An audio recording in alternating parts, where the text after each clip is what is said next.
Two Babies in a Business, a podcast about business, marketing, growth strategy, staff, clients, babies, and marriage. I'm Christina. This is Peter, and we are the founders and leaders of CIPR Communications. We're chatting about public relations. And the specific topic for today's podcast is setting public relations and media relations goals. Yeah, so we That was very radio voice, eh? I put on my radio voice there. It's pretty good. Oh, thank you. I didn't know. You're welcome. Very elegant. Yeah, we started talking about this in the last episode, and was kind of the setting public relations expectations. So ask yourself two questions: what are your goals, and am I ready? And I think the am I ready piece is a little bit easier. Have I established my brand? Do I have a website? Do I have social? That real multi-channel marketing kind of question. And then this whole notion of setting goals. And I think a lot of the time, especially when talking about media relations, I think people just think of the goal as like, I'm going to be on TV. Right. Right? Like, why?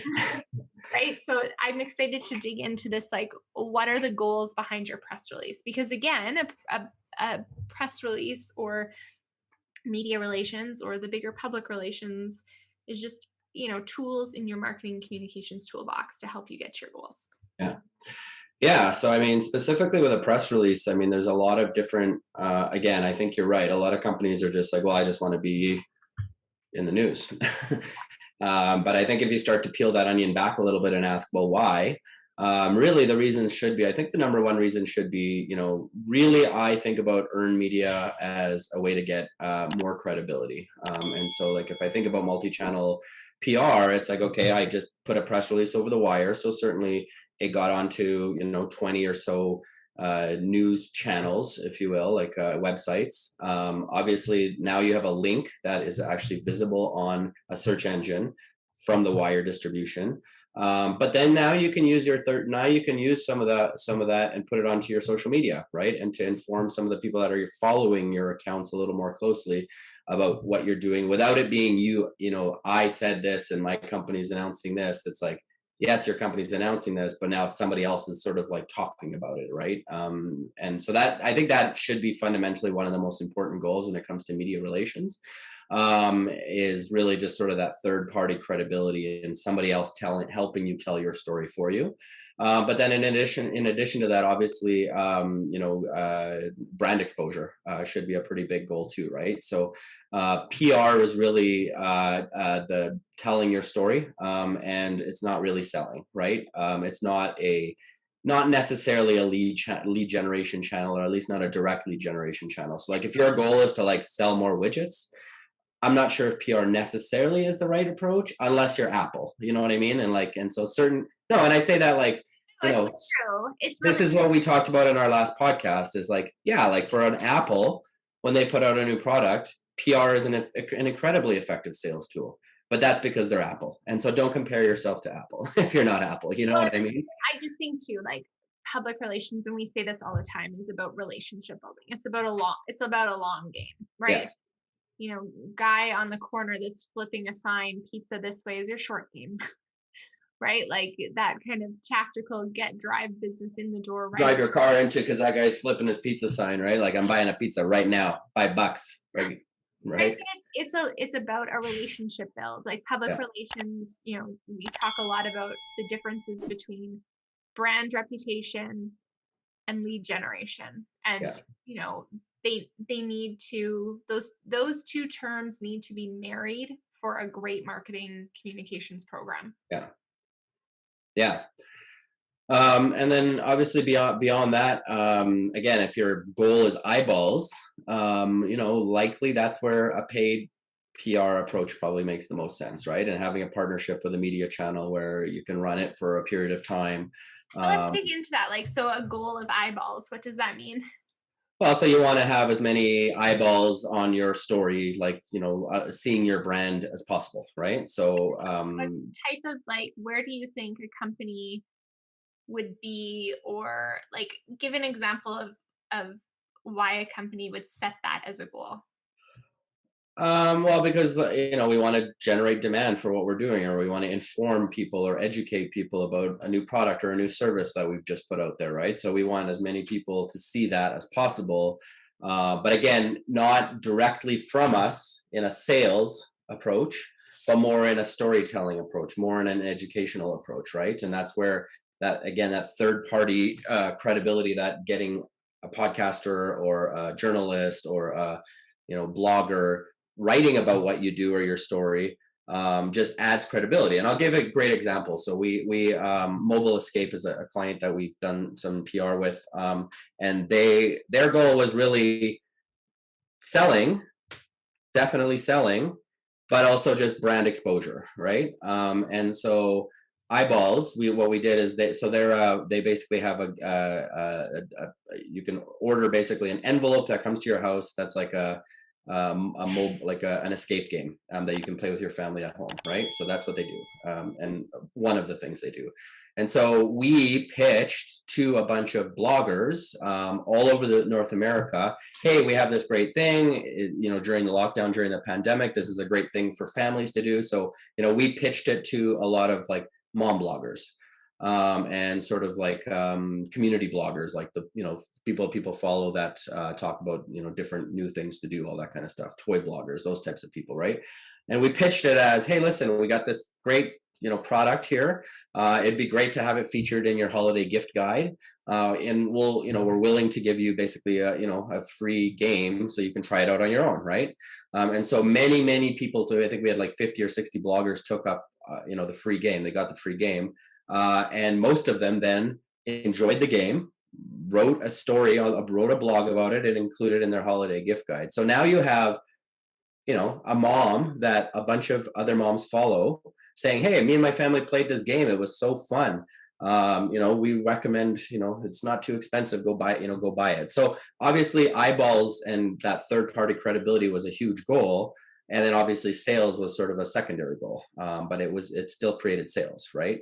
And I remember looking at the stats, and there was one blogger in particular that had a really big following, that it was like the client was like, man, our sales just jumped through the roof. And it's like, yeah, this one blogger was like the right type of blogger that is like always talking about what's the newest thing you can do for your family, and she had a huge following, and that translated, but they've started to notice over time, on their website statistics, that now they're getting more and more views from more and more places across North America. And that was like, an ultimate goal.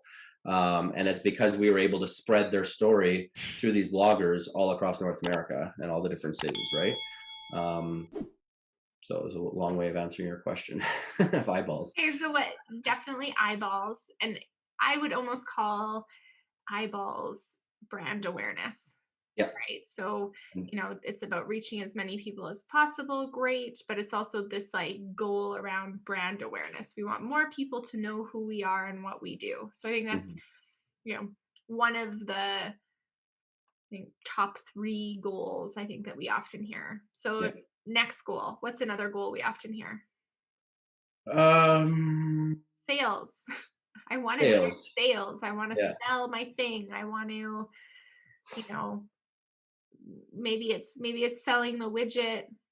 Maybe it's a sale or a conversion is more like establishing a partnership or finding a new investor, right? Whatever the metric is for you and your company. Maybe it's more members, right? Like that sales component, the conversion, I'm converting, I think is another big one we hear in PR. So what do you tell people with that? Well, I mean, I think PR is definitely a harder channel for sort of directly doing sales through.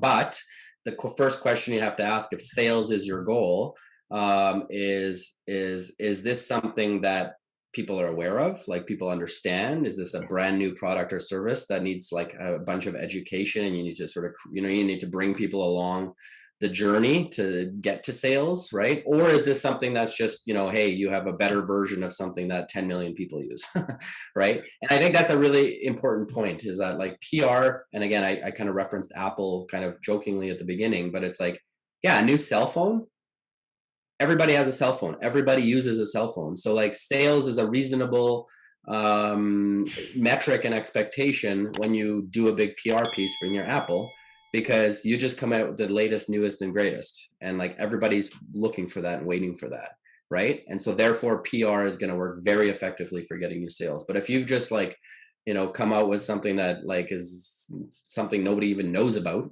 they didn't even know they needed, then obviously you got work to do, and you need to build your story. You need to build that. You need to kind of bring people along, get them there. You're gonna have your early adopters that'll probably, you know, be the first ones. You may want to even give them free. You know, the early adopters obviously might be those influencers, the social media influencers, the media, whatever, right? And you want to have them help you tell your story so that more and more people can buy into what it is you're selling or doing over time, and then that will lead to sales long term. So it's really kind of, to me, the number one question is like, what is it exactly that you're trying to sell, and is that something you're trying to sell, something that appeals to basically the broadest market possible, or a niche market, and then you're doing PR into like a very niche area, right? Well, and I think that's huge. And I mean, I think about our relationship with Big Crude, which you've brought up before, and they had some initial goals around brand awareness and kind of coming to market, and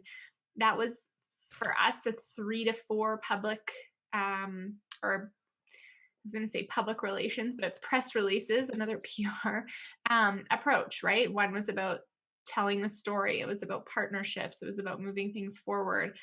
By that third or fourth release, like the media couldn't stop calling, because you know we had told the story, we had brought them along.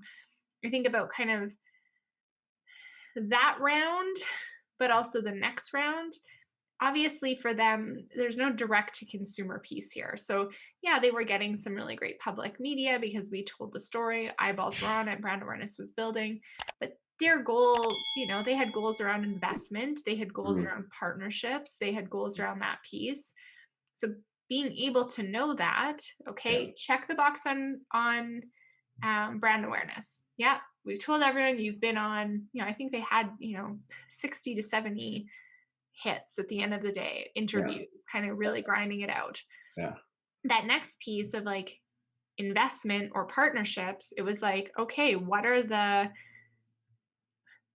these investors reading and where do we find them? And it's like, okay, energy specific magazines, online channels, Yeah. whatever it may be.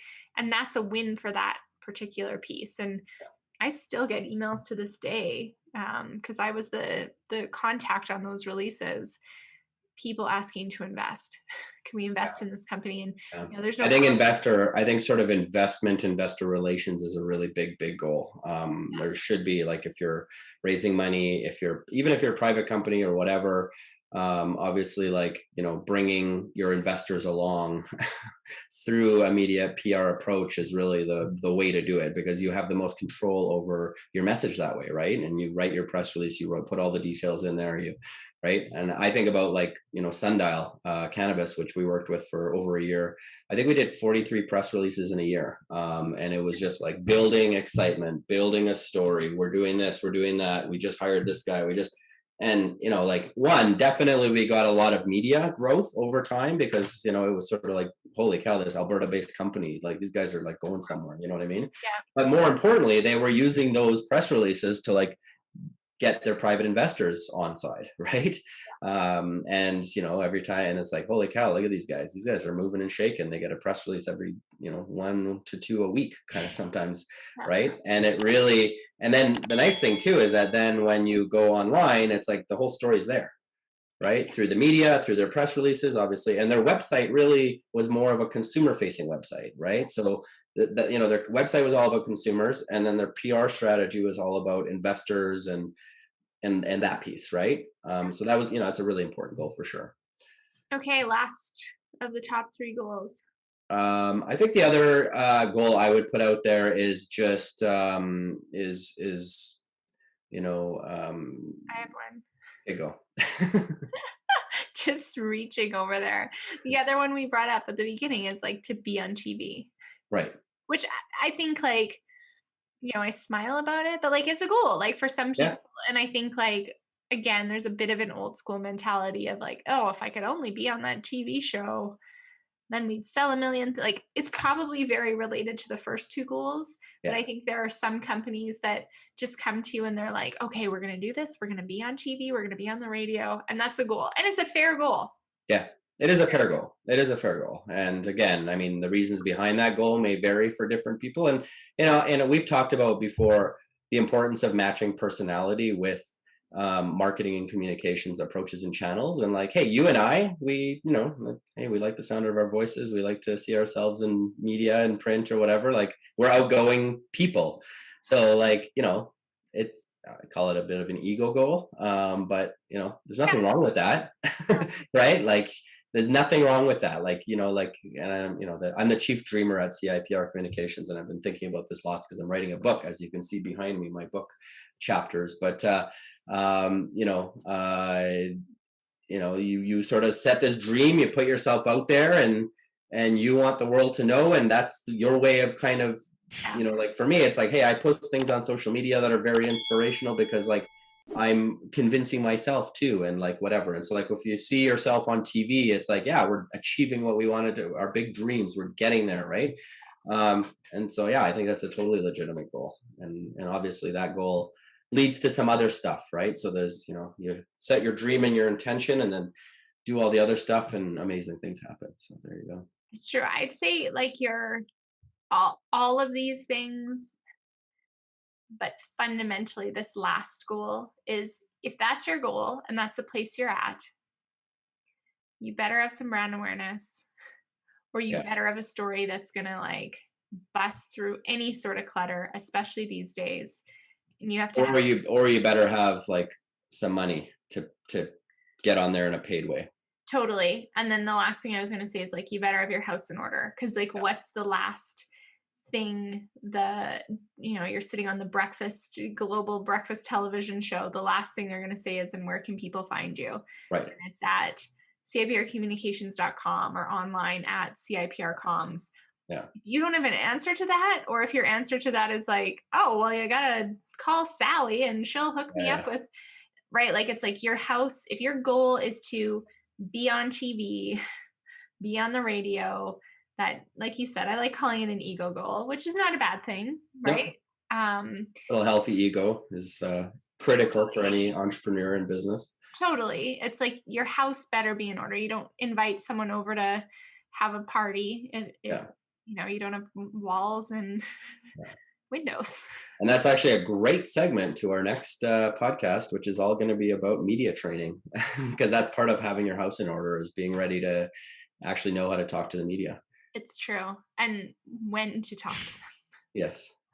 All right. Okay. So you got your 3 big goals, the top ones we've heard. I'd love to hear if you guys have other goals when it comes to public relations and what you're doing. So comment on this post on our social media channels, CIPR Comms. Tell us, what are your media goals? Do these top 3 things kind of resonate with you in your business, or are you trying something else? Because I'd love to debunk that and chat with everyone about it. But that's it. That's all. Next time, media relations or media training, something. Media training. Oof. See you there.